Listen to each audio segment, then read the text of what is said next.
Pay scale বাস্তবায়ন নিয়ে জরুরি কর্মসূচি ঘোষণা। নবম পে স্কেল কার্যকর করার দাবিতে বাংলাদেশ সরকারি কর্মচারী দাবি আদায় ঐক্য পরিষদ আল্টিমেটাম দিয়ে নতুন কর্মসূচির ঘোষণা দিয়েছে।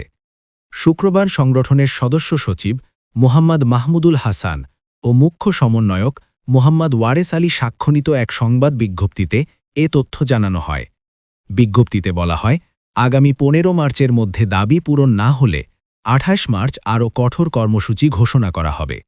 নির্ধারিত সময়সীমার আগে তারা স্মারকলিপি প্রদান, প্রতিনিধি সমাবেশ এবং বিভিন্ন সাংগঠনিক কার্যক্রম পরিচালনা করবে।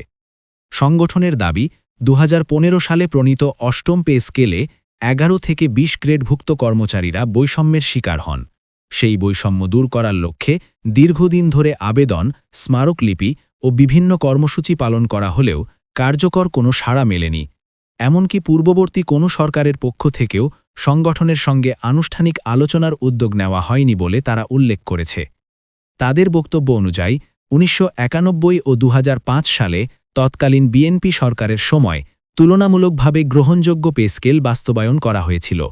বর্তমান প্রেক্ষাপটে দ্রুত নবম পে স্কেল কার্যকর করে বৈষম্য নিরসনের দাবি পুনর্ব্যক্ত করে